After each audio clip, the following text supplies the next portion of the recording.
देश के दूसरे राज्यों की तरह राजस्थान में भी कोरोना काबू में आ गया है। दूसरी लहर ने जो तबाही मचाई थी, अब वो ठंडी पड़ गई है और लोगों के लिए रियायतों का दौर भी शुरू हो गया है। इसी कड़ी में राजस्थान सरकार के द्वारा अनलॉक 3 के तहत लोगों को और भी कई सारी छूट दे दी गई है। सरकारी गाइडलाइन के मुताबिक अब बाजार शाम 7 बजे तक खुल पाएंगे। बसें भी रात को 8 बजे तक चलती दिखाई जाएंगी।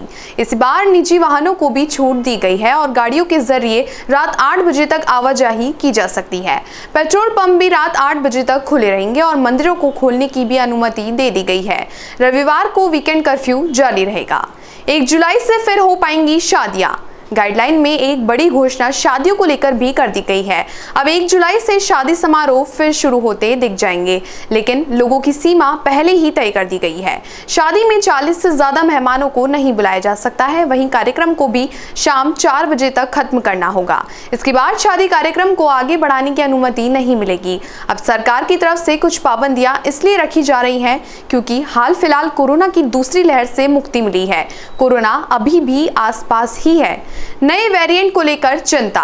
जिस स्पीड से अब डेल्टा प्लस वेरिएंट फैलता हुआ दिखाई दे रहा है, उस वजह से कई राज्य फिर चिंता में आ गए हैं। एक बार के लिए तो मामले अभी ज्यादा नहीं है, लेकिन शुरुआती जांच के बाद कहा जा रहा है कि ये वेरिएंट ज्यादा संक्रामक हो सकता है और शायद इसी के जरिए देश में कोरोना की तीसरी लहर दस्तक भी दे। इसी बात को समझते हुए राजस्थान सरकार ने लोगों को रियायतें देना शुरू तो किया है, लेकिन पूरा राज्य खोलने का फैसला अभी नहीं लिया गया है। आने वाले दिनों में जब मामले और कम हो जाएंगे तो और छूट मिल सकती है।